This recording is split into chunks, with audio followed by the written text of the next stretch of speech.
Tantra Illuminated with Dr. Christopher Wallace is a journey through the depths of the human experience, as viewed through the lens of the tradition called non-dual Shaiva Tantra. This multi-format podcast delves into the fascinating world of classical Tantra and its intersections with philosophy, neuroscience, psychology, human development, and the broader world of spirituality.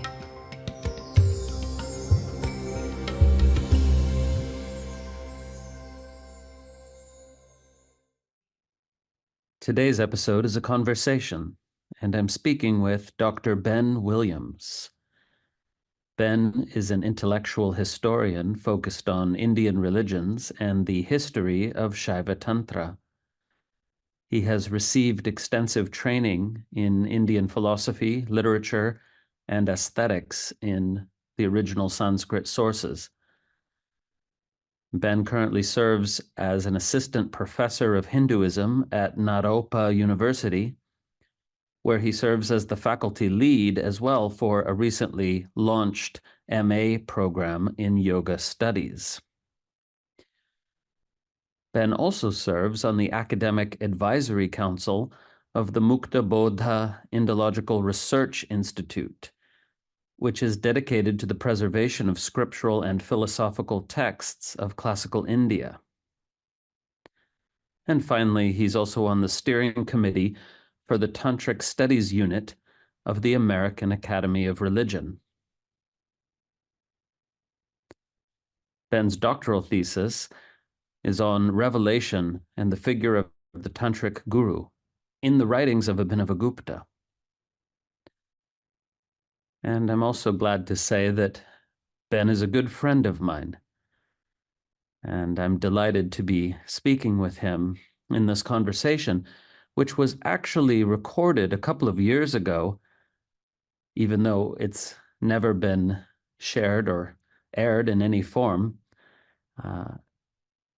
In fact, when this conversation was recorded, Ben was going to be the first guest on this podcast, and then the podcast went in a slightly different direction. But now I'm happy to be sharing this conversation. So you might hear me mention that this is the first episode, when in fact it's actually the 15th. Nonetheless, the conversation we have is wonderful, especially for those particularly interested in classical Tantra and the great master Abhinavagupta. Ben, welcome. Welcome to Tantrika podcast. Glad to have you as the first guest, and please share about your fascinating journey. Well, thank you so much, Chris, for having me on this podcast. I'm excited to be a part of this dialogue and exploration.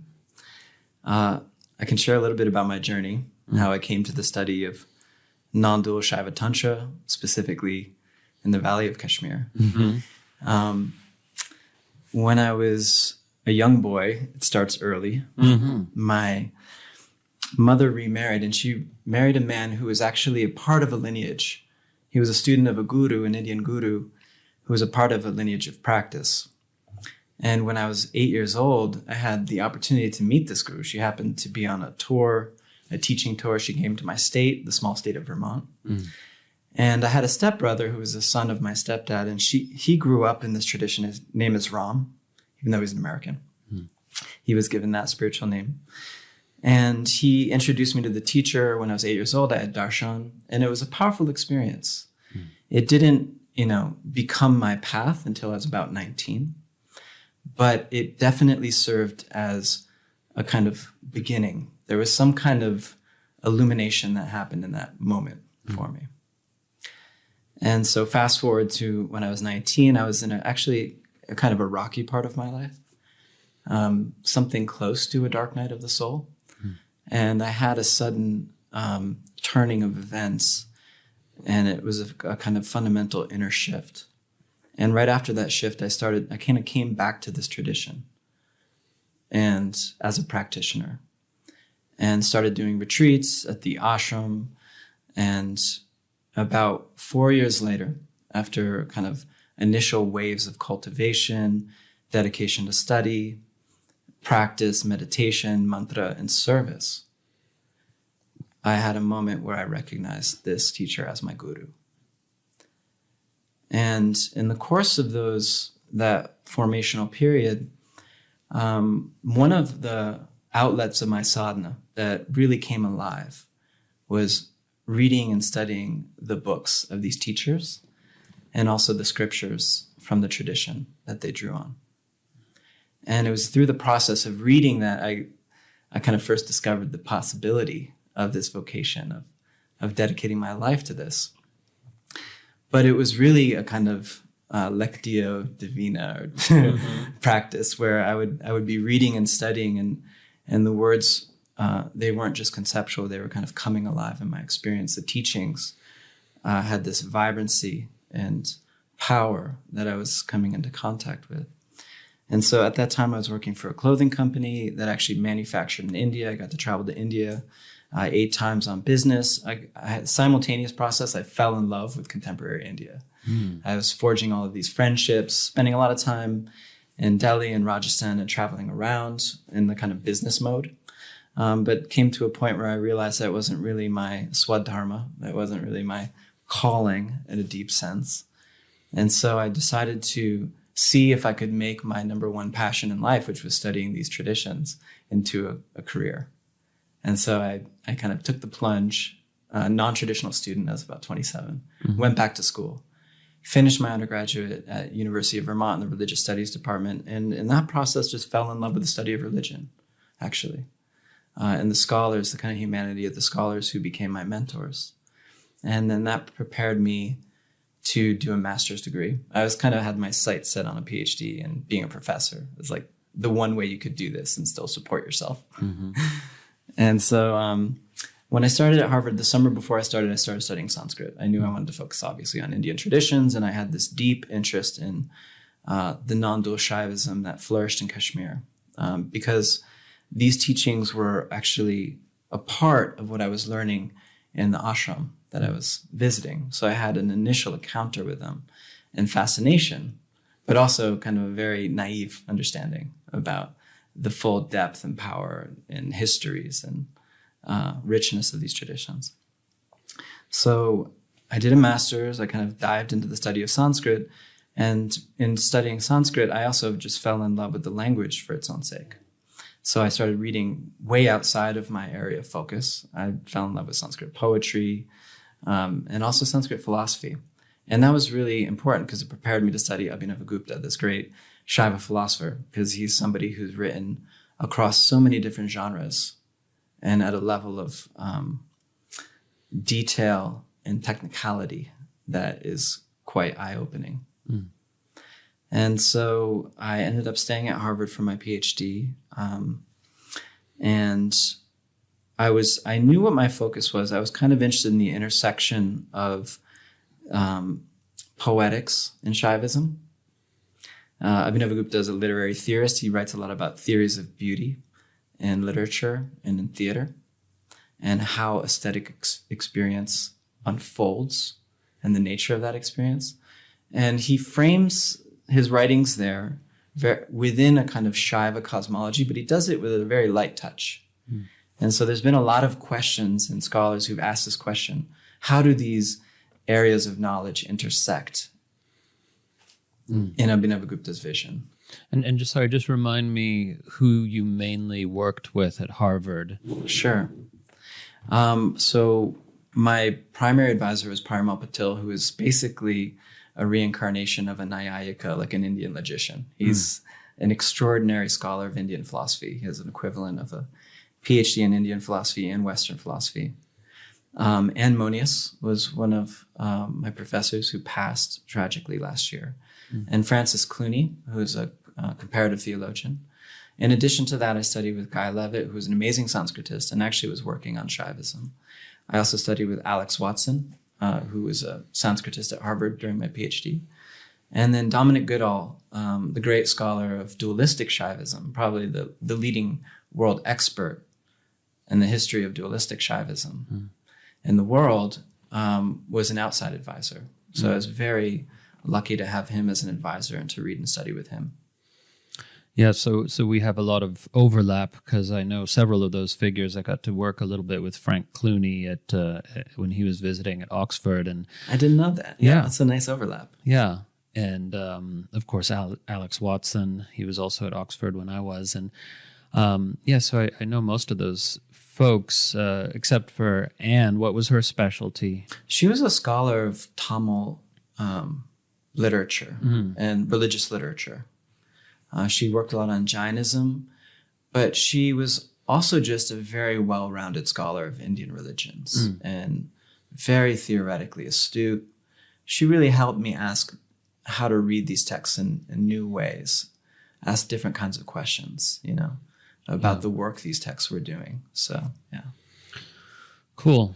And it's interesting because another overlap between the two of us is that we've both studied in terms of American type religious studies methodologies as well as European more philological methodologies, which are really quite different. Most people who haven't studied in this field don't realize how different, the American and European academy is in this particular area, the study of Indology, of South Asian culture and religion.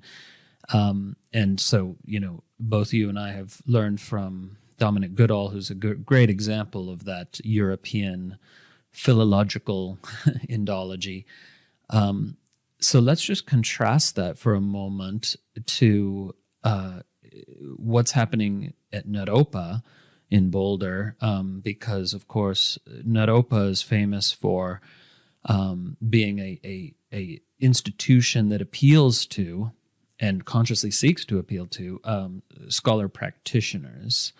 And so, the scholar-practitioner identity is not centered in the European Academy at all. If anything, it's marginalized,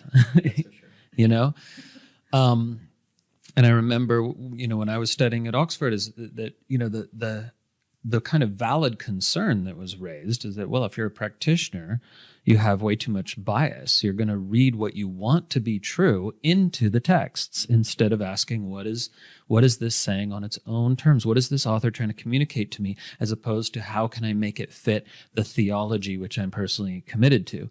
And that is a valid concern, and we'll come to consider that. But yeah, and so there's a marked contrast between what's going on at Harvard, which is more leaning towards the European academic style.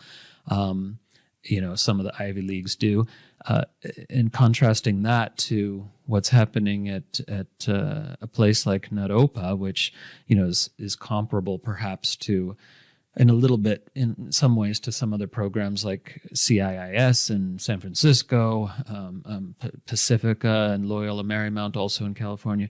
But only Naropa, I think, is really kind of has enshrined in its charter this kind of scholar-practitioner identity. If you could say more about that and why that's a good fit for you, and even though, Naropa has a reputation, or used to have a reputation, of being not that academically rigorous.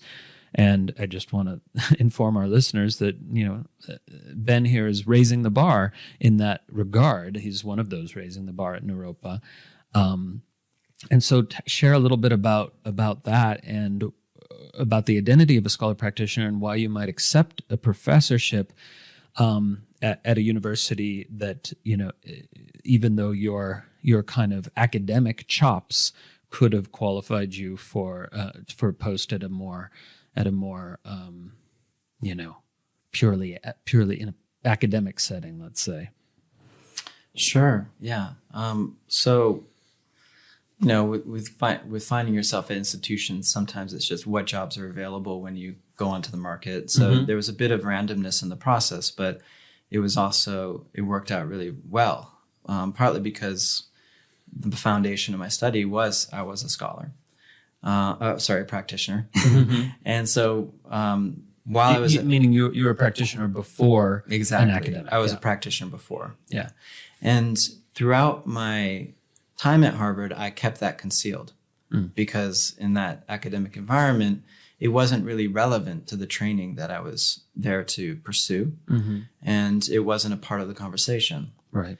So, a lot of people who study religion and at graduate level have this experience of bracketing their own religious identity and experience in order to learn this discipline.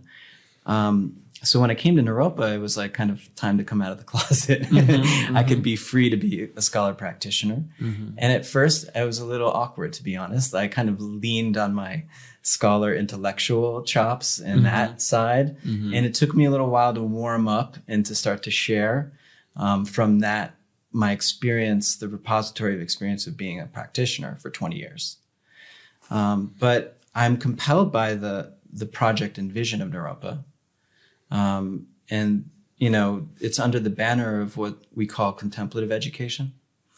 And the ideal, I think, even set out from the inception of Naropa Institute, was to smash these two particles together, to say, we want to bring all of the knowledge and understanding and kind of contextual wisdom and methodologies and modes of research from the Western Academy, from the Euro-American Academy, and bring that together with a deep interest in the enduring value of these traditions as living traditions, as traditions that we can practice and embody and become a part of. And I think there's an inspiration from some of these great Buddhist monastic institutions like Nalanda and Vikramashila in India, where you had a coming together of deep scholarship and debate and, dialogue between different fields, and also an educational context for awakening. And so at Naropa, at its kind of potentiality best, is reaching for something like that. But as you mentioned, there are certain reputations that happen when you start focusing on the practitioner side or on the experiential and contemplative learning. Often there's a sacrifice of academic rigor. And I don't know why, but that just seems to happen. And similarly, you get to some of the most academically rigorous institutions, like in the study of religion, University of Chicago, and the interiority of the scholar is completely separated from the study. And it's like one of the least welcoming places, even compared to Harvard, where there's more of a history of theology in Harvard Divinity School. It's a little warmer in that sense, There's a little more God talk, you could say. So it's been a powerful experience. I've learned a lot in the last 4 years. I've learned a lot about what does it mean when these things come together. This is part of the anomaly and paradox and potential of the scholar practitioner. It's the vibrant tension and the dash between those two words. And I'm happy to explore that, but if there's any kind of inspiration or sense of where we can go. Yeah, well, we have a lot to talk about, but let's just spend another couple minutes on this, because it is such an important topic, and it doesn't really get enough discussion. And I think, like you imply, there's not really a proper, well-informed middle ground here, in the sense that we have institutions where, including even places like ashrams, where the practitioner identity is emphasized and centered at the expense of intellectual rigor. And then we have other institutions like some of these universities where it's the other way around. And very, very, very few examples of, something like Nalanda, or the Shaiva equivalents, which are less famous, like Golagi and Matamayura, where, as far as we can tell, the life of a practitioner was equal in value and in emphasis with the development of intellectual tools of understanding, the development of the mind. And, it's fascinating that these seem contradictory to some people in sort of what we might call the modern yoga world, for example. where kind of intellectual development has even been frowned upon in the modern yoga world and sort of seen as you're missing the point, or you're too much in your head or whatever, which is so strongly opposed to, again, these flourishing institutions of Indian history, of pre-Muslim Indian history, where a completely non-conceptual practice, like the non-conceptual realization of consciousness or of shunyata or whatever, was married to this deep and strong intellectual development. They weren't seen as contradictory. So I think you and I would both like to, be a part of moving the respective cultures towards that ideal middle ground, which would be quite a cultural process. But anyway, the thing I wanted to just touch on is how can each identity, that is to say the identity of the scholar and that of the practitioner, inform and reinforce the other? In other words, how can we not fall into the trap that the European academics were concerned about of kind of religious or theological bias? How can these identities inform and actually support each other? Do you have any thoughts on that? And I might have some as well, but I want to hear what you think. Yeah, sure. I think the first step is to just take both streams seriously. So if you're a practitioner and you're also training to be a scholar, how can that inform your life as a practitioner and your engagement with communities? And one, it just opens up the horizon for a much broader appreciation for the many different lineages that coalesce in your own. And so instead of having like a very narrow kind of understanding that's biased upon a particular crystallization of one lineage, you become interested in its roots. You become interested in how it developed in and through time and conforming to different contexts. But you don't do that. The practitioner informing is you don't make that turn you into a cynic and say, look, it's nothing but a random instrumentalized human institution, right? That's at its very heart socially, culturally conditioned or interested in power. I think the practitioner eye allows you to start to see the dynamisms and the continuities and the inner currents, of these traditions. So they have these transforming outer forms, and they have also lines of transmission existentially that sometimes go dormant and sometimes reemerge. But you can appreciate the adaptability, the dynamism of the traditions. But doing that with your eyes wide open, and you're in a critical relationship, even maybe this is where it gets a little tricky, to the things that your teacher is saying. You don't shut off your own knowledge and your own understanding forged in your academic community. You're a part of that community, right? But you can bring it as a gesture of service to your lineage.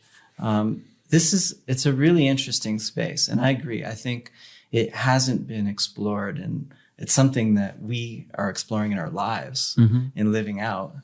But there's a lot of really interesting implications. Yeah, and it deserves to be explored more.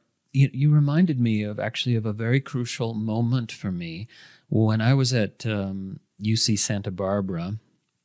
So I was only there for a year in between Oxford and Berkeley, and I thought I might do the PhD there, but I ended up not doing that. But I had some valuable experiences there, and specifically, there's a Buddhist scholar you may or may not know, Jose Cabazon, and he said something that really struck me, and I think this is profoundly important, because he leveled a critique of the scholarly project uninformed by the practitioner experience that was the most cogent critique I've ever heard, where he said, look, scholars in academia when they talk about the motives of religious actors, authors and other sorts of religious actors, they can talk about them very fashionably in terms of, cultural studies, in terms of economics, in terms of like all these different things. But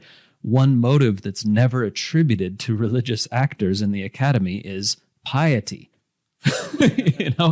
Is actual religious feeling. And notice, it kind of drew my attention also to the fact that the very word piety, that's not a word in our cultural discourse that gets used, and it's a beautiful word, right? Because it can denote sort of religious dogma, but it can also denote religious feeling and spiritual feeling, and it opened up a broader inquiry for me than just that one word suggests. That Cabazon was absolutely right, that, well, for these people who had deep spiritual experiences and spiritual feelings and religious feelings, that is a huge part of why they did anything, and that is virtually not studied, in the academy.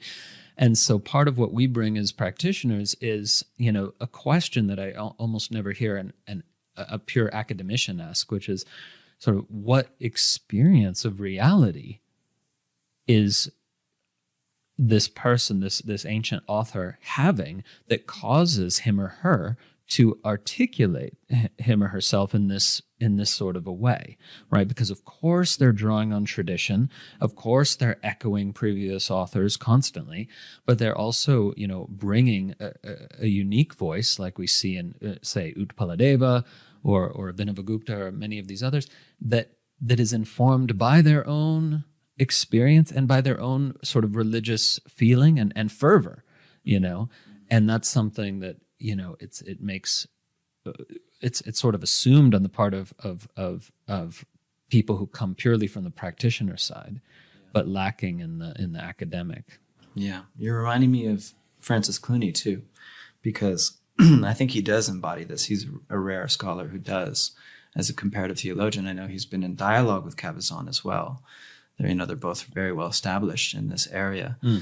And one of the things he says in one of his books, I think it's Beyond Compare, is that, when he started to realize that some of these Alvar saints had, even though he's a Jesuit priest, he recognized that they were having a deeper and more intimate connection to God than he's experienced. And he had the humility to recognize and then realize that he could learn from their devotion. He could learn from the quality of their feeling, the quality of their being that comes through their poetry.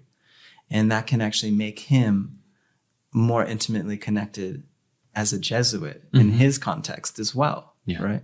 Beautiful. So, yeah, it's a powerful example of that, and pretty rare, actually, in the study of these things. Very rare.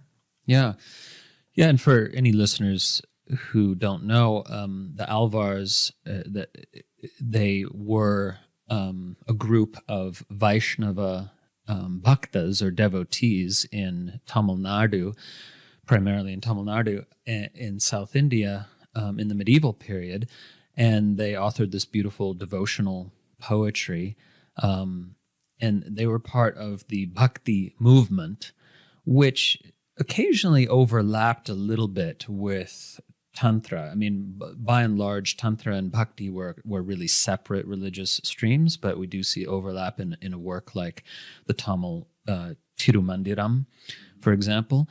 But anyway, these Alvars and other saints writing in the vernacular, or perhaps not even writing, perhaps they spoke their poetry orally and then it was written down by devotees. They're really remarkable, and they deserve to be more famous. There's a wonderful woman saint, woman Alvar, Andal. I don't know if you've ever read her. Yeah. So anyway, this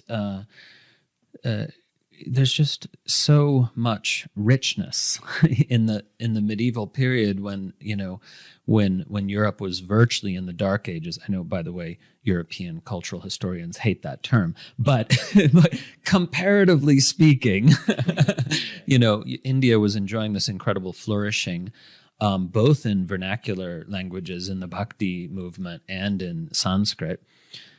And let's turn to that now.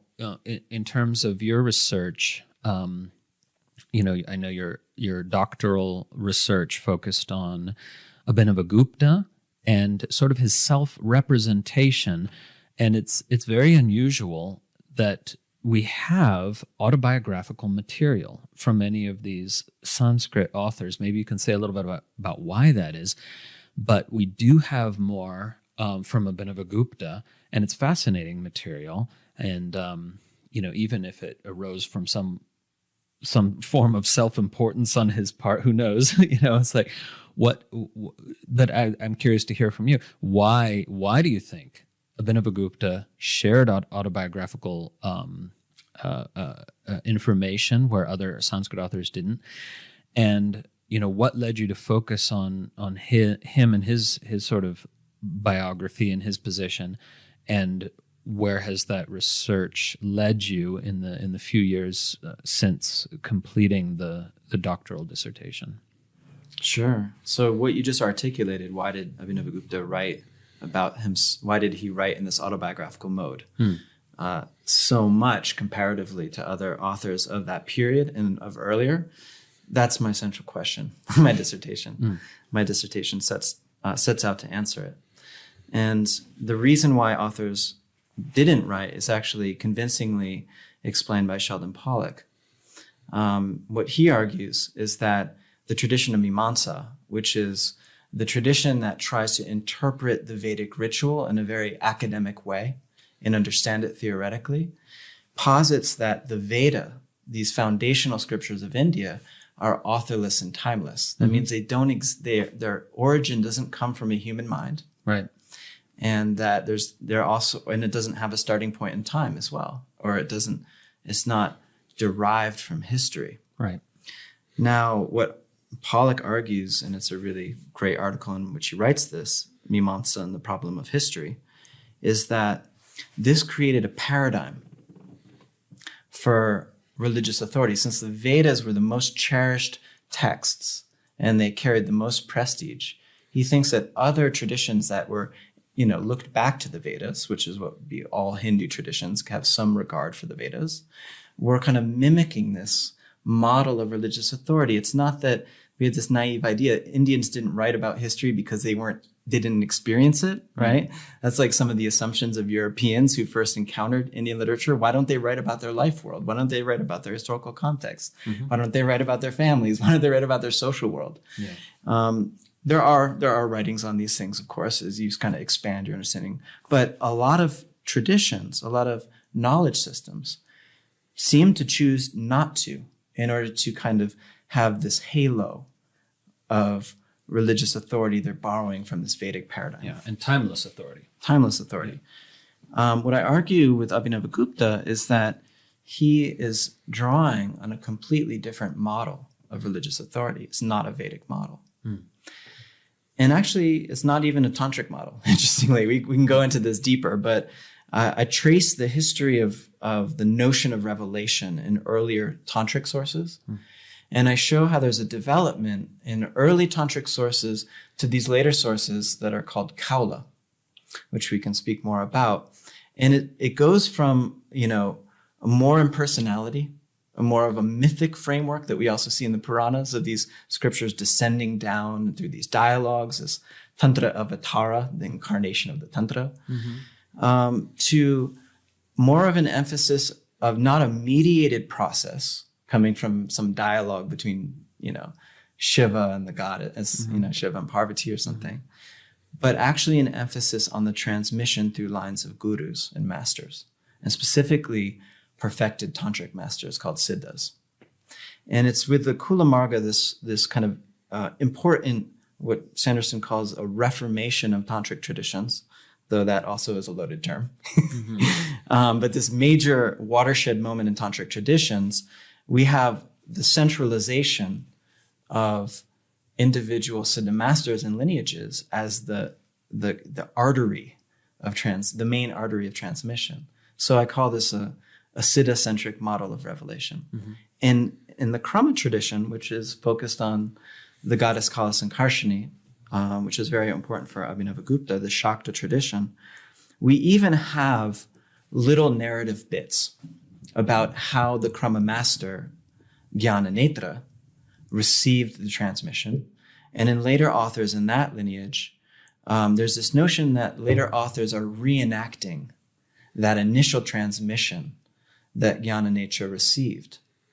And so if you look at Somananda, another earlier Shaiva author, there's a kind of appendix to his text that maybe have been written by his disciple, but it tells this whole story about how this lineage came through a human line.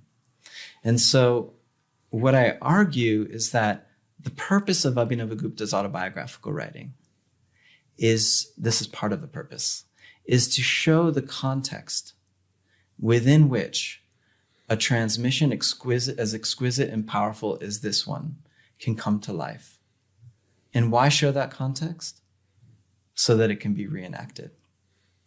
Mm-hmm. And so it's partly like, what are the causes and conditions in which this lineage can be sustained?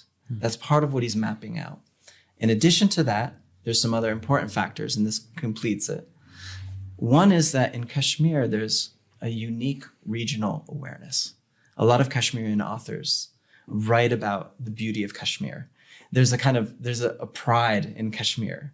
They talk about the grapes in Kashmir. They talk about the wine festival at the first snowfall. And the saffron. Then the saffron of Kashmir. They talk about the beautiful women of Kashmir, right? They talk about all of these different tropes.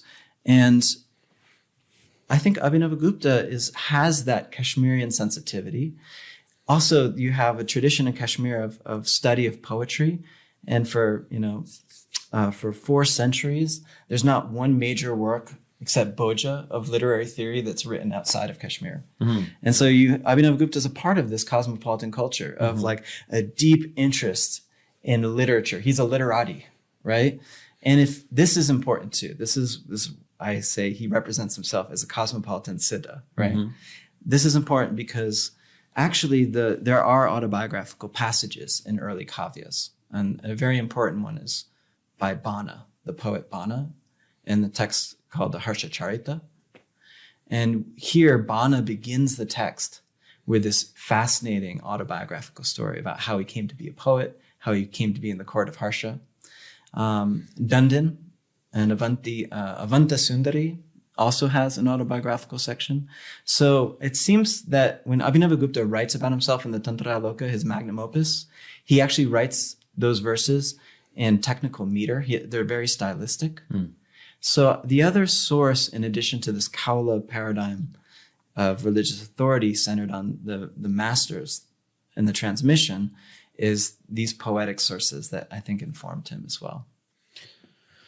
Great. Okay, so there's a lot to unpack there. Let me just clarify a couple things. Sure. So when you said it's not a Vedic model of religious authority that we see in Abhinavagupta, and it's not even really a tantric model, you mean to say that it's essentially a Kaula model of religious authority, right? Well, I call it the Kaula idiom. Yeah. Okay. So this is really important for our listeners to understand that in sort of mainstream tantra, it's a very deity-centric tradition. And, the famous tantric scholar Alexis Sanderson once said, to kind of sum it up, to be a tantrika is to be someone who propitiates a tantric mantra deity every day. Mm-hmm. That's what it is. I like that pithy summary. Yeah, to be a tantrika. But there he is, of course, thinking of the mainstream of the tantric tradition, to be initiated into a mantra devata, which is a deity that you relate to primarily in the form of their mantra, and to propitiate them ritually, internally and externally every day. That is the heart and soul of the mainstream tantric tradition. And this contrasts to some extent then with this Kaula side of things. And when we talk about tantra, the word broadly construed, we're including the Kaula lineages and Kaula materials. But in their own time, they did see this distinction, meaning to say, that the Kaula practitioners were at least to some extent aware that there's a different kind of origin point for this sort of Kula Marga, right? And so what's fascinating, part of what's confusing for modern students, right, is just the fact that almost everything that gets associated with Tantra today, classical Tantra, almost when people think of the word Tantra, have some education in Tantra, but what they associate with the word Tantra, such as transgressive practices, possibly sexual yogas, non-duality, and other features, that the great majority of these features belong to the Kaula side of the tradition, not to what we might call the mainstream tantric tradition. So in other words, in the original tradition of 1,000 years ago, there was a contrast, at least a partial contrast, between being a tantrika and being a Kaula, but these also overlapped. We're talking about a Venn circle diagram scenario, to map this. And certainly in an example of a lineage like the Trika, you get a non-Kaula version of the lineage and then a Kaula version of the lineage. But anyway, so the point is, one of the things that differentiates Kaulism, if we call it that, or we could also just say the left hand side of Tantra, the more left current of Tantra broadly construed. One of the most salient features is a move away from deity-centric practice and towards siddha-centric practice, meaning to say the apotheosis of the Kaula tradition is really the mahāsiddha, who's treated essentially like a deity. You worship mahāsiddhas in puja and so on. But the whole point for Kaulas is that the highest kind of being in this universe, in a sense, is the fully realized human. Right. And that's a huge shift. It's part of a shift away from, and by shift I don't mean to imply any specific historical argument here, but it's a shift away from the kind of transcendentalism of mainstream Tantra and towards a sort of more embodied version of tantric spirituality, which incorporates our humanity more, I would argue, and which celebrates not only mythic humans, enlightened human archetypes, but also people who certainly did exist, for real, and like Gyananetra and Machandanatha and so on.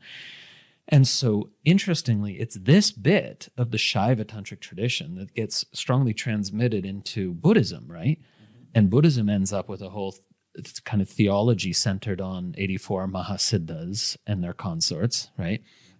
And that kind of works well for Buddhism because they don't want to be too deity-centric per se, even though they, of course, end up with a bunch of bodhisattvas and everything that are treated as deities. But so in terms of the transgressive side of Tantra and of Buddhist Shaiva Tantra and Buddhist Tantra, we get this emphasis on these human actors. Okay, so there I'm just trying to fill in all the kind of gaps for the listeners. But what I want to come to is what you specifically were citing, that Abhinavagupta, sort of without ever saying, I am a siddha, he poetically implies that he is, because why else would he share this autobiographical information, which in another kind of more traditional or mainstream religious context is basically irrelevant? That's part of what you're saying, right? Right. Exactly. I think that's part of it, is that he's giving an example of how this lineage can be synthesized within a human community. Mm. He writes about his disciples, he writes about his teachers. Mm-hmm. It's not just to focus on his, individual excellences or something. So, and by reenactment, do you mean to imply that by sharing his something about his own journey, Abhinavagupta is suggesting to the reader that the disciple, who is also the reader, that he or she can follow in these footsteps to some extent? I think so. I mean, he's aware of different audiences. He writes these shorter versions of his more complex texts. So clearly he recognizes there's different audiences, that some people dedicate their lives to this. I think this idea of a cosmopolitan siddha is something that I think he does want to model for very few people who are saying, okay, I'm going to be a deep student of the religious transmission of this tradition. I'm going to, enact its truths in and through my own being. I'm going to become an embodiment. This embodied enlightenment is the most important life goal. But I'm also going to study philosophy. And I'm also going to be interested in poetry. I'm also going to be interested in aesthetic beauty. And I think what he's modeling is that these things actually inform each other in really powerful ways. And so I think on one level, he's modeling that possibility, a very rarefied possibility. But he's also saying, look, Kashmir is a place where this can flourish, a unique place. It's an ideal place for worshiping the goddesses of the Trika as one's own consciousness, right? It's a unique place. My family lineage is a lineage of deep learning and Shaiva devotion. That's important, right?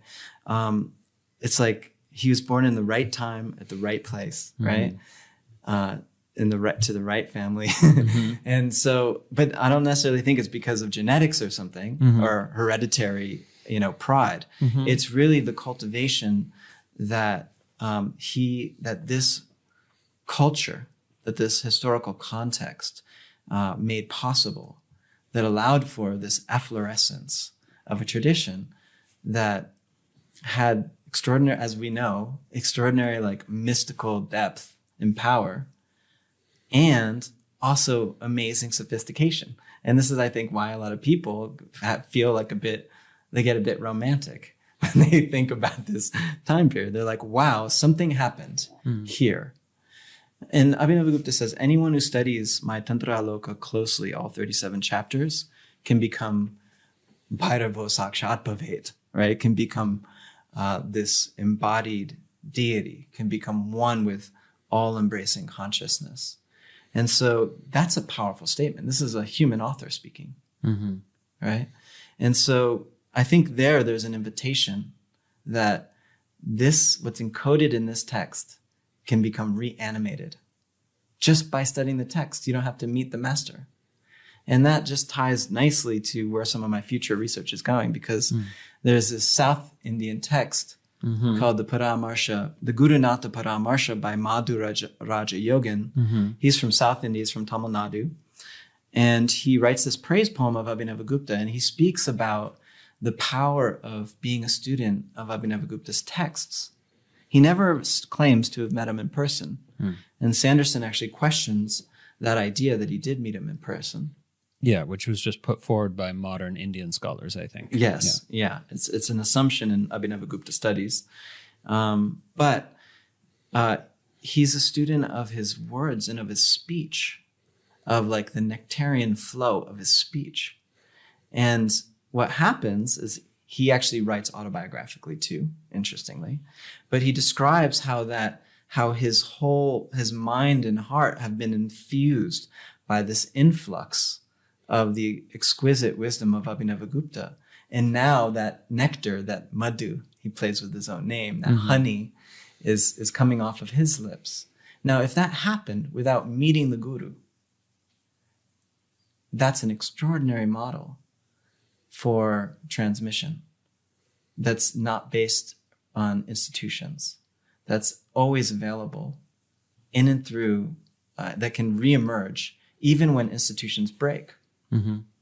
And so I'm curious about that. I think that's important, especially given the discontinuities of these Shaiva Tantric traditions, right? Yeah. Compared to the Buddhist analogs. Yeah. And I want to touch on that for a moment, because this is a source of a lot of kind of misunderstanding. So what the Buddhists have is documentation going back, many, many, many centuries oftentimes.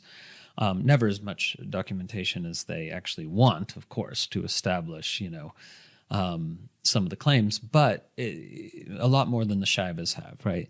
So there's this kind of assumption that there's no continuous lineage from Abhinavagupta's time down to ours. And it seems to me that that assumption is unwarranted despite the lack of documentation, meaning to say there's no reason to suspect that the tradition fully died out and then was revived, right? Mm-hmm. Meaning to say that the tradition, as if we're here talking about the Kashmiri Trika, and let's also take a moment to just note that the term Kashmir Shaivism is a misnomer because these traditions flourished all over South Asia, all the way down to the furthest southern tip of India, and in the east and west as well. So this is not a uniquely Kashmiri tradition, but there's a Kashmiri branch of it, the Kashmiri Trika, as opposed to the version of the Trika that flourished down in Karnataka, Kerala, and Tamil Nadu. But anyway, the Kashmiri Trika that Lakshmanju received, and there's several generations documented before him, has every characteristic of being an orally transmitted living tradition as well as a tradition of textual study. And even though we don't have the exact documentation of the figures, but going all the way back, what we do see, and Sanderson has documented this, is that there was no complete historical discontinuity in Kashmir. Yes, it was conquered by the Muslims, and that conquest was complete by the early 1300s. But then there were periods of great tolerance interspersed with periods of persecution. This is what Sanderson has documented. And the persecution was never enough to wipe out the tradition. So we have every reason to believe that there is continuity of transmission of a living tradition, that didn't actually completely die and then get revived. And it almost did, and like the kind of nadir point, really, in a sense, was there in the 20th century, and it's been sort of bouncing back ever since, but it never quite died out. So that's an important thing to touch upon, that yes, we are engaged in a study of these wonderful texts, but it's not a study that's wholly divorced from living tradition and oral transmission in various forms.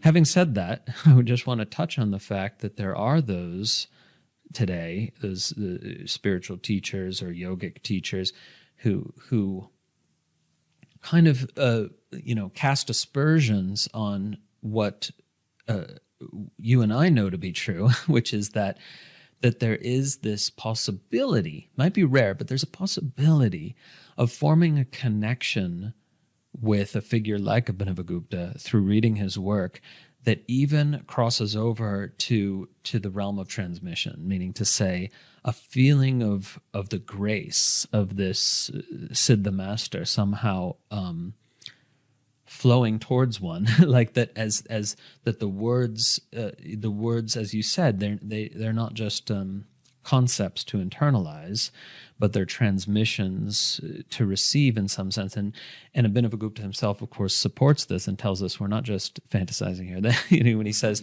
if you read my Tantra Loka, you could receive a transmission that actually is a fully enlightening one, essentially.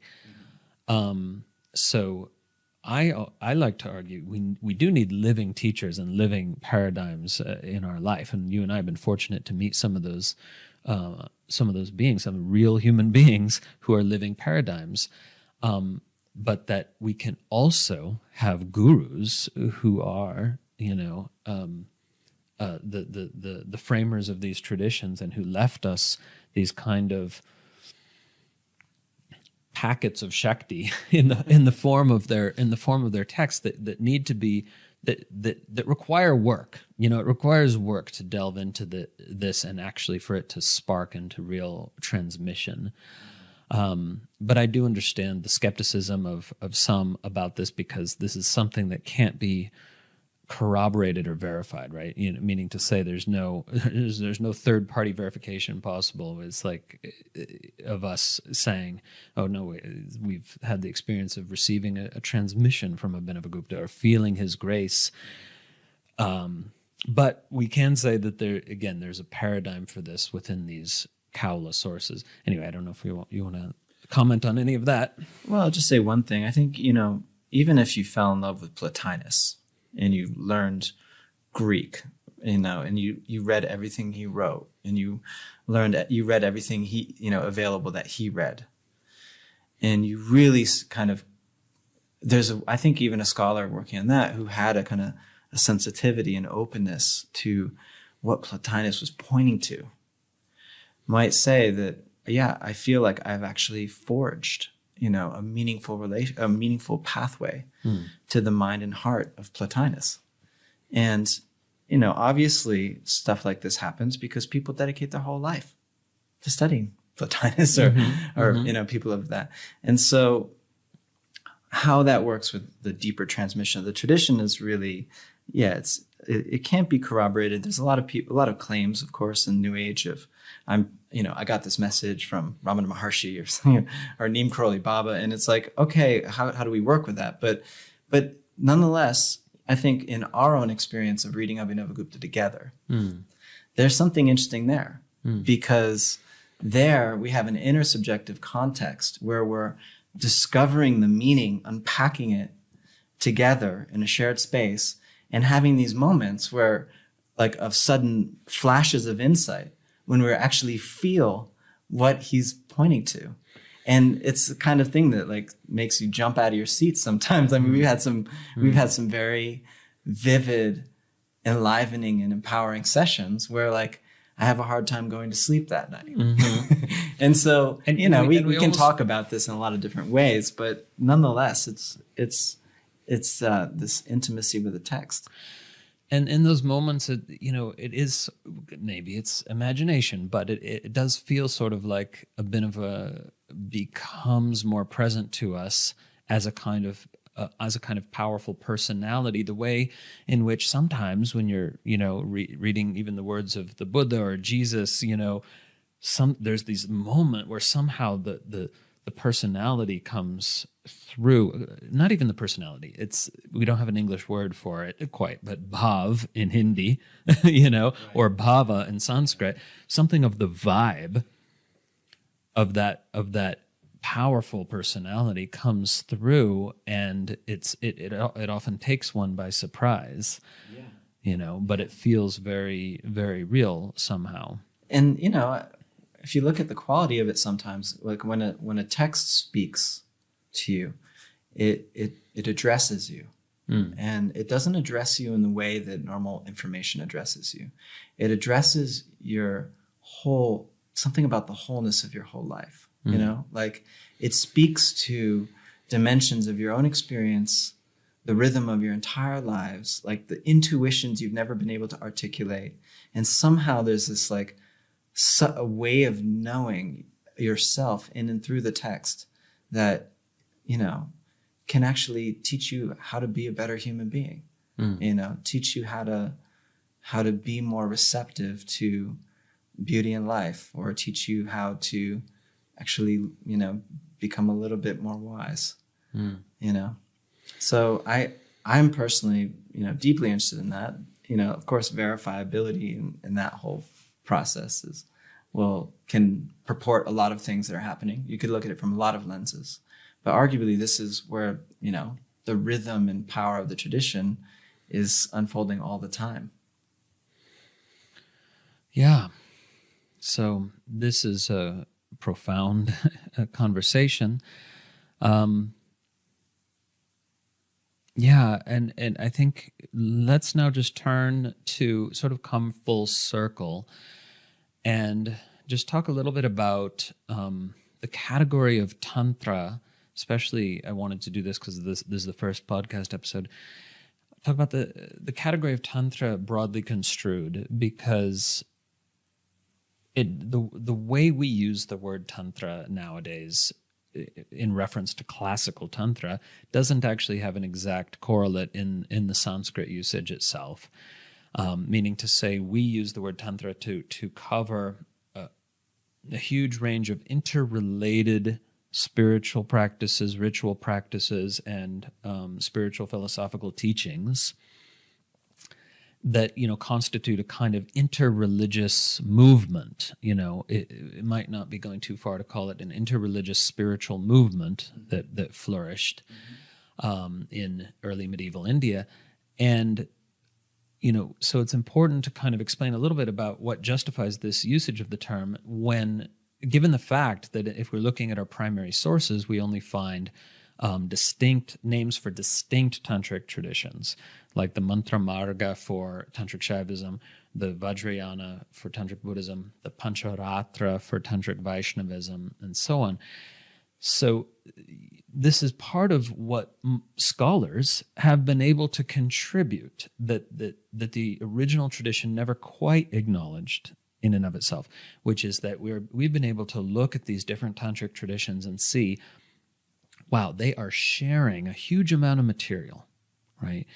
That we can rightly call this an interreligious spiritual movement, whereby certain, we could even say, technologies of practice get shared across these tantric traditions, certain ritual elements, just to make it real, to give one specific example, the colored mandala constructed out of temporary materials like sand, like colored sand, which many people today think is a uniquely Tibetan Buddhist thing.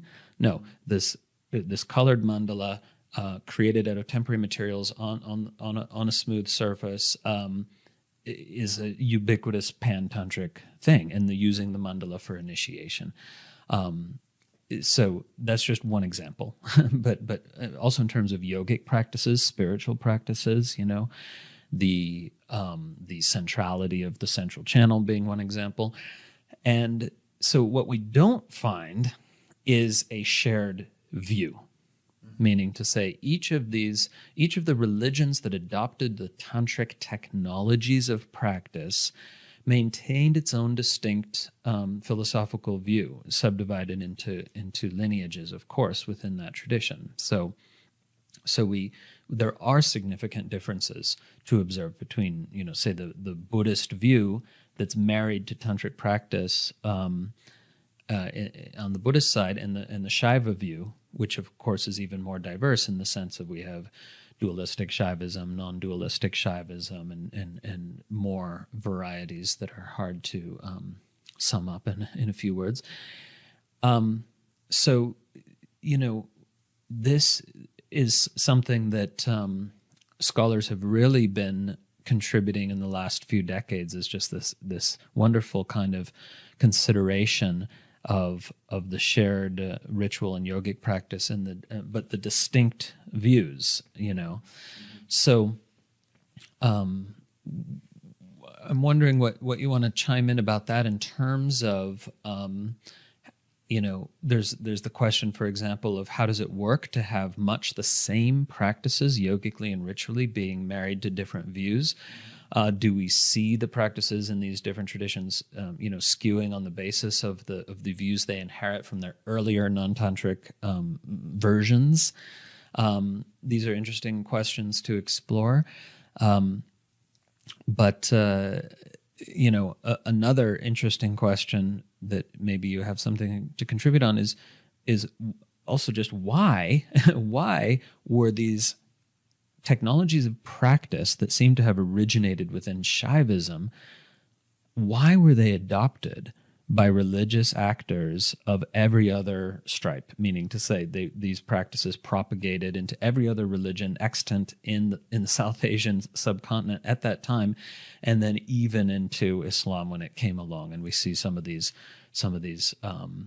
practices appearing in Sufi lineages in India as well. So I don't actually have a clear answer to this question, but it's an important question of what was it about tantric technology, tantric practice that made it so compelling that it was adopted to some extent by every religion that it came into contact with throughout in fact, much of Asia, all the way to Japan and to Bali as well? Yeah, well, really difficult and good question. So yeah, I teach courses on the history of Tantra, and one of the ways I describe it is a religious complex that transcends the boundaries of religious traditions. So when you start to see it historically, and you start to see, one of the ways I think Alexis Anderson describes it, it's almost like different dialects of the same language. Mm-hmm. You have this kind of unified ritual program and set of ritual technologies, and a deep emphasis on initiation. And, a lot of other elements, yogic practices and technologies that are shared. And why did those, ripple across many different traditions? I mean, I also don't know the answer to that question, but I've heard some speculation about what was so compelling about these new religious formations that they would be adopted. One of the things is that they had pretty extraordinary claims. If you look at the Buddhist example, in Mahayana Buddhism, you have this expansion of Buddhist cosmology, and you have this notion of like eventually becoming a Buddha, but maybe not for like 100 million lifetimes. Mm-hmm. And suddenly with these tantric traditions, there's this emphasis on immediacy and potency. Mm-hmm. That actually what might take you 100 million lifetimes in this earlier path could actually happen in a single lifetime. That's compelling, mm-hmm. right? And the text, the claims of these texts, and the power, the emphasis on power and efficacy in these texts is compelling, right? Probably on a number of levels. Mm-hmm. And then another thing is the role of initiation itself. Obviously, all religious traditions have some form of initiation. It's often a ceremony of being inducted into a community. But it's really with tantric traditions, one of the great innovations upon earlier traditions, that we have this notion of a liberating initiation.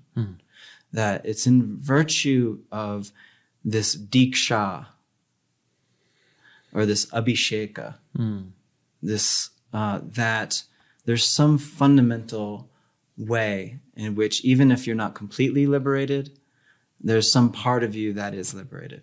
Yeah, but it's not an ordinary Dīkshā. It's in fact a Nirvāṇa Dīkshā. Exactly. Yeah. And that's the emphasis on liberation. Yeah, the distinction. And I think that's a very, just putting on our historian hats, a historian of religion hats, I think that's an interesting development to really take seriously. That is a very compelling idea, and that kind of like cathartic, initially ritual process, but then subsequently, a thing that can happen instantaneously and spontaneously. That kind of creating the context for that kind of transformation is extraordinarily compelling. Mm-hmm. Yeah, and I've made the argument a little bit in Tantra Illuminated, for example, that the Dīkshā, the Nirvāṇa Dīkshā ritual must have had a huge psychological impact on people, and that's part of how it was efficacious. Because essentially, for those who don't know, what was being promised here is if you receive this initiation ritual, which could last several days, and the ritual itself is very aesthetically powerful at the very least. But if you receive this ritual, the guarantee supposedly was that you would achieve, liberation, enlightenment, whatever you want to call it, by the end of your lifetime, by the time you exit the physical body at the time of physical death or before. And that is the unprecedented claim. It's even called, by early sources and early critics, an apurva, an unprecedented claim in the history of Indian religions. Now, but part of what this was doing was liberating people from a huge piece of cultural conditioning, which is, I've accumulated karma over countless lifetimes. I carry that burden of karma, which will compel me to take birth countless more times.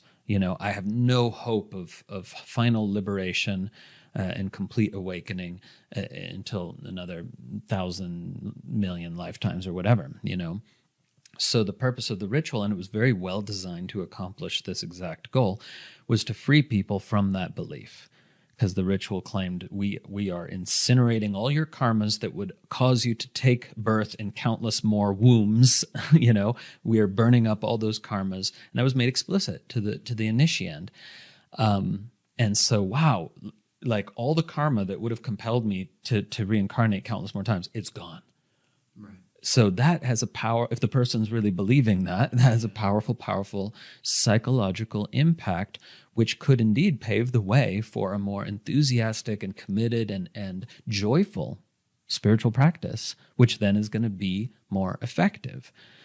And so I want to just briefly mention two things about this, because the practices work. We know that the claims of efficacy they're to some extent warranted. We see the power of the practices even amongst modern practitioners, including ourselves. And I like to tell students, if you're not feeling a palpable effect from these practices within a few months, then you need a different practice or a different teacher, because these work. And you should not be laboring in practice for months, let alone years, wondering, is anything happening, But the concern that people have is, wait a second, the old sources say, I have to have initiation, I have to have formal initiation from a qualified lineage holder before I can do this, and before these practices will be efficacious. And so I try to reassure people, and I do get pushback, it's a controversial issue, that the reasons that you needed initiation back in the day do not stand in the same way today. Because you needed initiation to get access to scriptures, to teachers, to practices. You now have that access, so you don't need it for that purpose, right? You needed initiation to clear this huge psychological burden of cultural conditioning and the belief in this massive burden of karma, which Westerners don't have that conditioning in the same way, or nowhere near to the same extent. So I argue that what initiation originally accomplished is for many modern Western practitioners and even modern Indian practitioners no longer relevant. And then there's this concern about the magical effect of it, that when I get initiation, the practices are going to magically work better. Mm-hmm. In my own research in the communities that I've been a part of and in my own community of students, as far as I've seen, that's just not true. That the practice, for somebody who's ripe and ready, mm-hmm. the practices are powerfully effective without any kind of formal initiation into formality of lineage. Yeah. So how do you think about these concerns and the apparent barrier to entry for a modern practitioner who's interested in Tantra? Well, first of all, we're in a brave new world, but I think you make some really salient points. The first is the texts are perfectly clear. You cannot study the scriptures or receive the mantras if you're adikshita, right? So if you haven't been initiated. If you haven't been initiated. So that's true. We are in a completely new context where these texts are available and these mantras are also available. Mm-hmm. In terms of the conditioning, I think that's a really interesting one that I want to bracket. But the next one, which is what's the role of the magical piece? And this, I think, having read your dissertation, I think there's an interesting distinction you make in the very history of the development of initiation. It went from a ritual formalistic structure to something that was more experiential. In fact, you had to show signs that there was actually an interior correlate happening. There was something unfolding, right? There was some kind of awakening. And I think that in the modern contexts, that can happen in the presence of a teacher and a guru, but there's also an understanding in the tradition that it can happen without a direct guru. Right? Mm-hmm. Abhinavagupta says this is possible as well, right? Mm-hmm. Famously, he says you can be initiated and consecrated as a guru by the goddesses of your own awareness. Mm-hmm. And it's because he wants to say, look, everything is possible because we are consciousness. We are complete in ourselves. So we shouldn't depend on any external or extrinsic force in theory. Mm-hmm. Of course, that's somebody, and you brought this other term, who's very ripe. And I think there is this difficult to say, like in tradition, like is somebody fully baked or is somebody ripe? Is there a certain, we might use this term adhikara, which I think for Abhinavagupta means something like spiritual sensitivity. Is there a spiritual sensitivity? If there's that, then definitely, even in the Kaula tradition, you don't need a ritual, right? You don't need a formal ritual. So I do think that there's the context for carrying to understanding the importance of something like an awakening in informing one's practice, in that it could be very subtle. I know you've been interested in the history of this and even looked at it cross traditions, right? Like these powerful experiences that happen in Christianity. You touch on this a little in your dissertation, right? But as we both know, it could be extraordinarily subtle. But I think there's something here to account for, right? That if there is a way in which, in the rhythm of your own spiritual life, there's these certain kind of moments of pivot, and there's these certain openings that happen, and they do help you, or they do prepare you in different ways in the developmental process. And I think that there's echoes of that in the tradition, trying to account for that, right?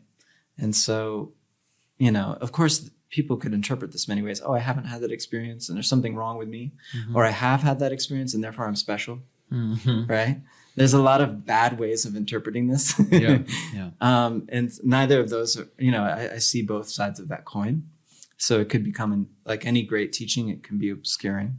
Yeah. But I actually think there's something, because I myself have had these powerful experiences, and it wasn't just a one-off, but these kind of moments where there's a quickening, and they stay with you in really interesting ways. Yeah, and I want our listeners to recognize this in their own experience, and they can do that quite simply. I think just by contemplating the fact that when you have these pivot points, whether it's a kind of experience as an opening or deepening or a kind of leap forward, or a kind of download of insight. There's different ways to experience it, but the point is not the experience itself, but the fact that it's a true turning point, such that you go back to something you didn't understand previously in your scripture or whatever, or you go back to a practice that didn't click before.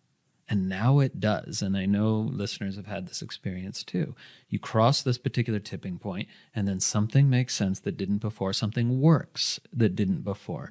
And that's the real evidence, in a way, of the reality of this. And, one thing I've been curious about is how freely Abhinavagupta would have used the word Shaktipata in his discourse. We don't know, but I'm wondering if he would have called each of these pivot points a Shaktipata, or whether for him Shaktipata was sort of once or twice in a lifetime sort of event. Do you have any sense of what that?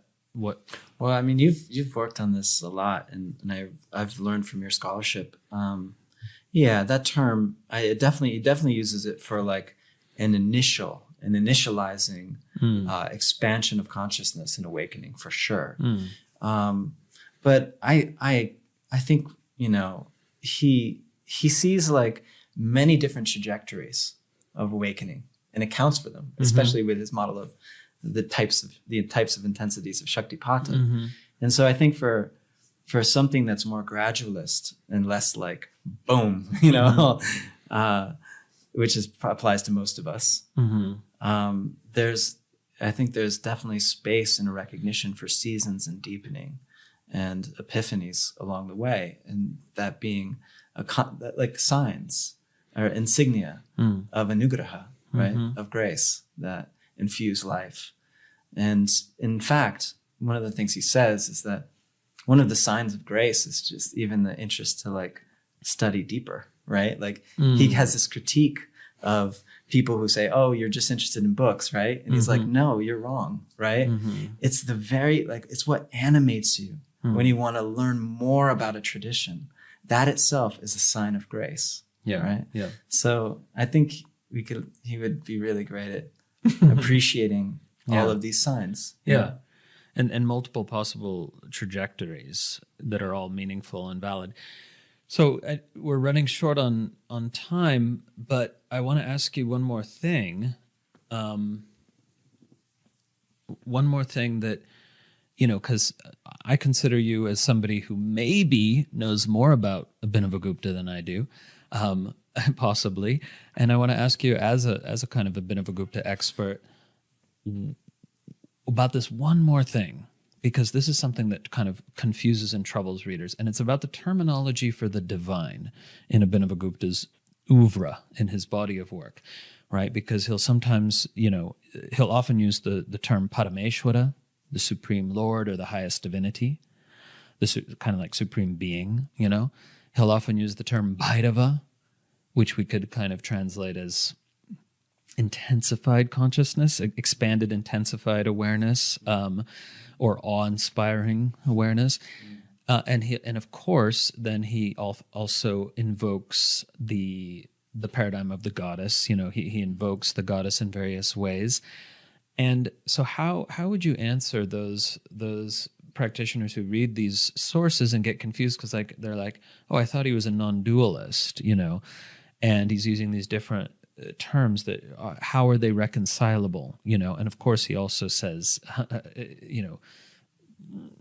Chinmatra, like everything is really consciousness. Everything is a form of consciousness, and that's where he sounds most non-dual. But how do we reconcile that with the usage of these different signifiers for the divine, and do they occur in sort of different registers of his work, or in appeals to different audiences, or how would you explain that?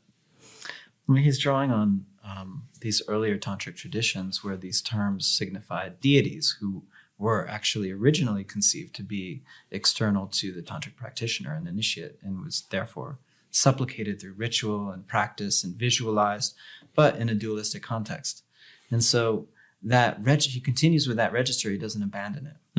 But he's constantly showing how those terms actually have non-dual signification, for lack of a better word. Meaning, he uses compounds like Chid Bhairava.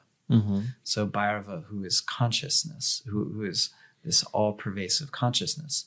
The way I haven't, tracked like uses of Parameshwara and, in different contexts. That would be an interesting thing to do versus Maheshwara or Samvit for awareness or Chitti for consciousness, Right. But I would say that I think it's important to recognize the way that he's characterizing consciousness is very specific, that he sees this reality that we're all a part of and participating in and as, even without recognizing it, as something of a deity self.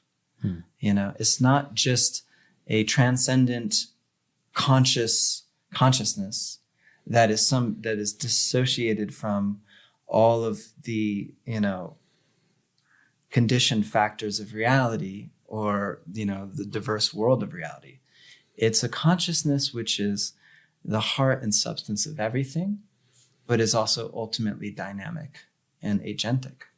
And this is, part of getting really clear on what kind of non-duality is Abhinavagupta teaching.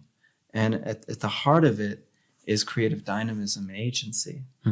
And so that's part of what creates this extraordinary continuum between this, awesome, all-expansive consciousness and the world. Right? It's a creative process, and he's always interested in the ways that there's homologies and isomorphisms between each level. And those all serve as like infinite potential openings as well.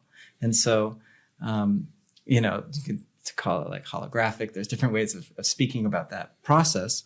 But I think that there's a sense where he doesn't, when he says Maheshwarya, right? This sovereignty or this, deityness of consciousness, It's because he has a very specific understanding of non-dual consciousness.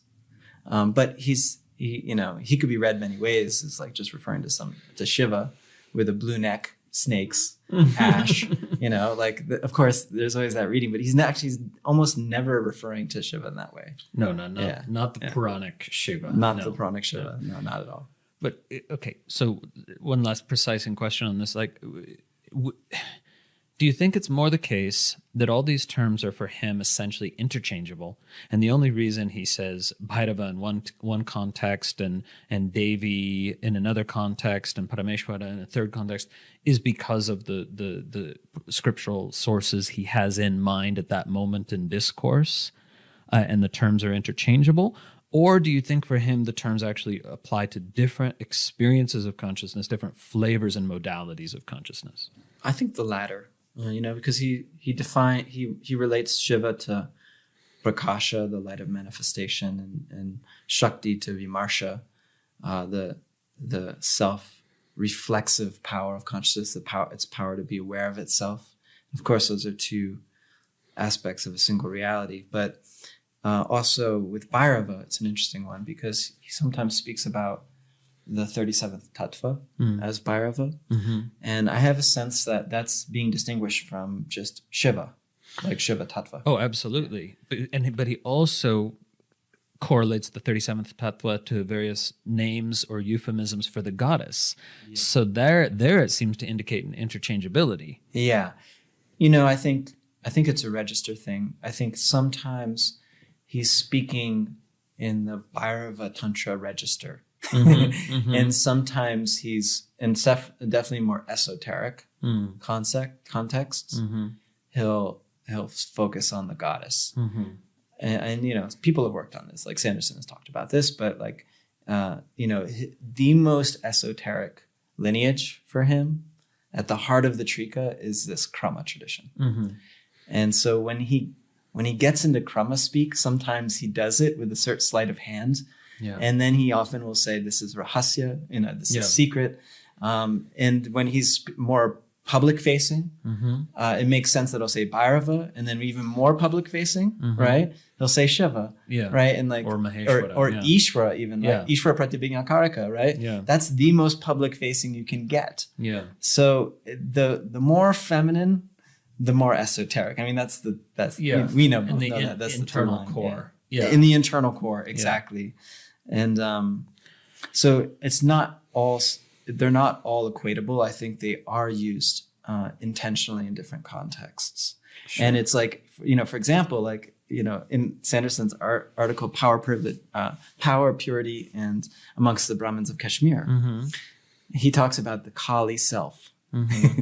And there, what he's doing is he's explicating some of these Krama teachings within the Tantra Loka, where he's positing a modality of selfhood that is utterly extraordinary. I mean, and it can't be reduced to these broader teachings, right? There's deep visheshatara, like specificity, mm-hmm. in this particular understanding of self and cosmos.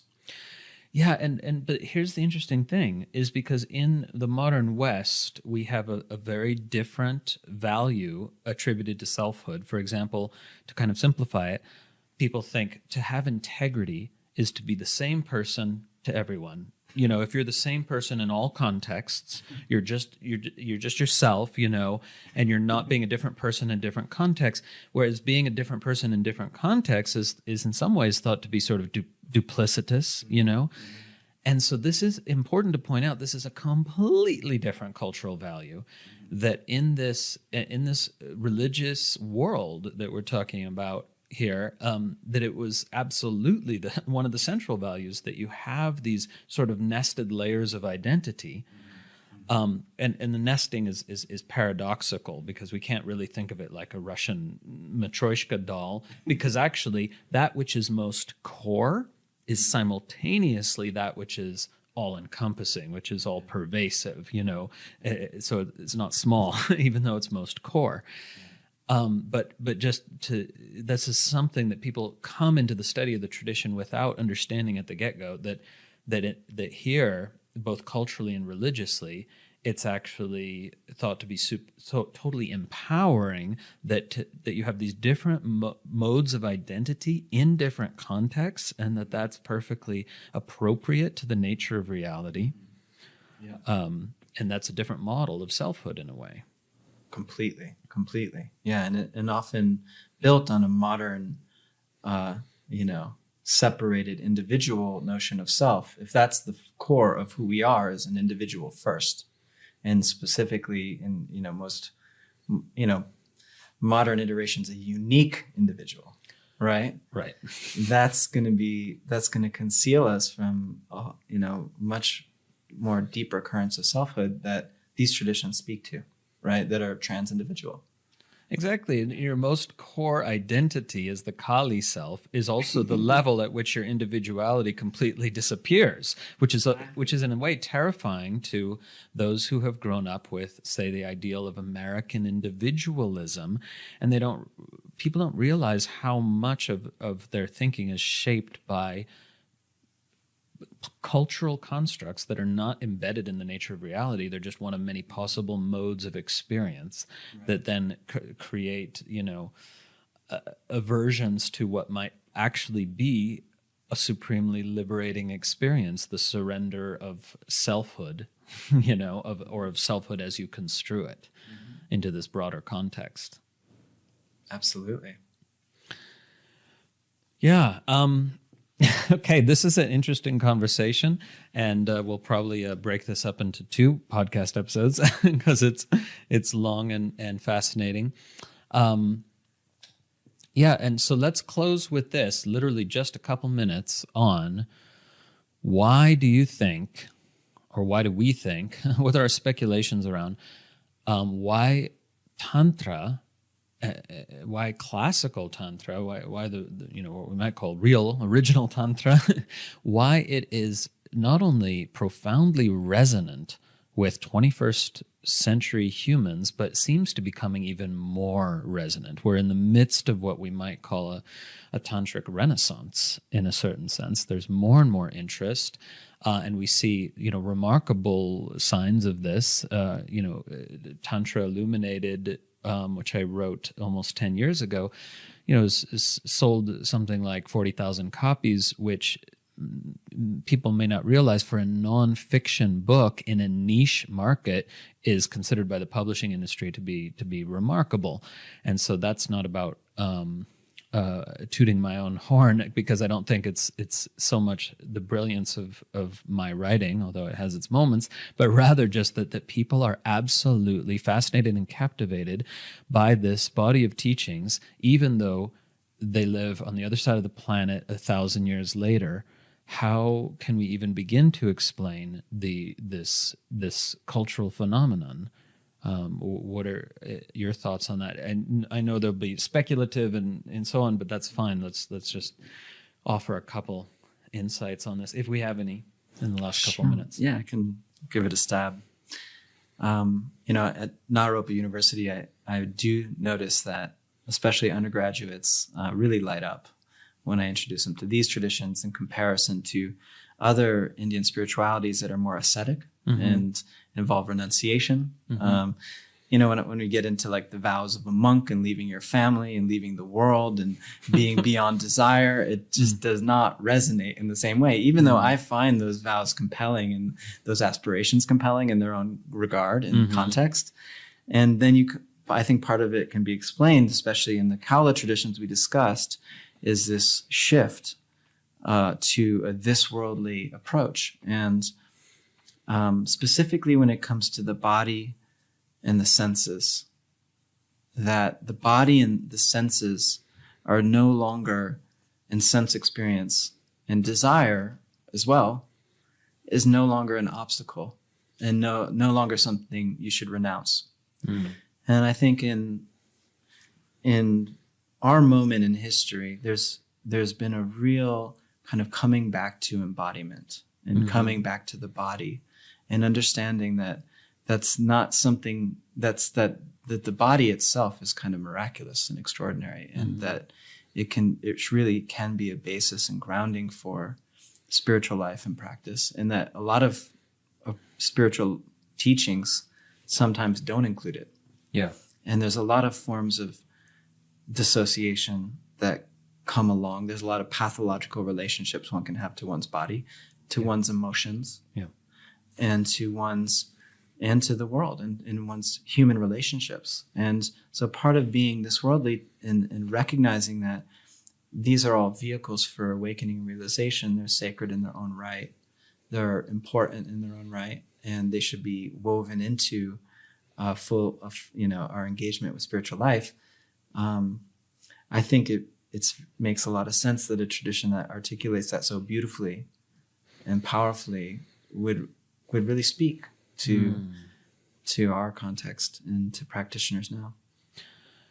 I have to say, I think you totally hit the nail on the head. Actually, I think you've brought out the most important consideration here, and it has a lot of explanatory power, because actually, not only is pre-tantric yoga, like the yoga of Patanjali and others, not only is that ascetic and renunciatory and transcendentalist, but so are countless religious traditions, especially institutionalized ones. Of course, Buddhism was a monastic, ascetic, renunciatory tradition.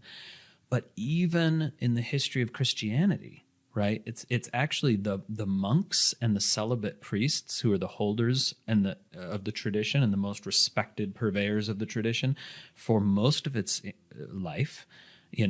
Even in Islam, the Sufis were originally ascetics, wandering renunciates. So we see this cross-culturally. And I would suggest then, maybe this is our explanation, that all these different religions, in some way or another, required and compelled their adherents to condemn a part of their humanity, to cut off and exile part of their, whether it's sexuality, whether it's desire, whether it's material enjoyments, sensual enjoyments, that some part of us is to be condemned. And so Tantra is one of the few existent articulated pre-modern traditions that actually invites what we could call a holism, and has a kind of theoretical basis for a spirituality of embodiment and a spirituality that doesn't require the rejection of the natural world as well, and doesn't require us to demonize or pathologize any part of ourselves, even though we understand, and Tantra certainly teaches, that we need to find effective strategies to work with some aspects of our being. It's not just anything goes by any means, but it doesn't... Not hedonism. Not in any way, and it's not just permissiveness, but at the same time, it doesn't require us to cut off any of our metaphysical limbs, as it were, or condemn any part of ourselves, even though some parts sort of need some attention or some sublimation. So I definitely think that has a lot of, there's more we could say maybe in another interview, but that has a lot of explanatory power for the resonance of Tantra today. So I want to, thank you for joining me in this conversation. Hope we can have more. And, I just want to remind listeners, Dr. Ben Williams, he's teaching at Naropa, and also Naropa is developing online programs, online curriculums. We have an online MA in Yoga Studies degree that just launched this last fall, which it's been a project I've been working on and collaborating for 4 years. Yeah, and that's really important, listeners, because there's not many master's degree programs in yogic studies in the world, and so Naropa is offering one of them with some fine and gifted instructors in an online format, and presumably post-pandemic there'll be an in-person version of that as well. So please do look that up. We'll provide also links so you can find out more about that.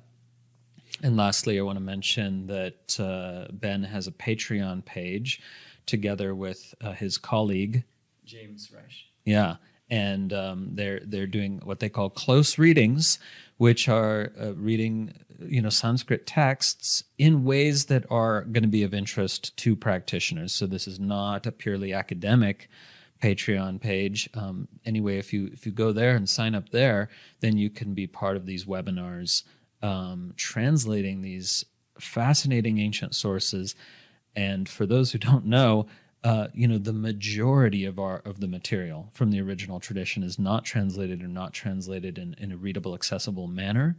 And so there's a lot of work to be done to bring these into modern English, these sources.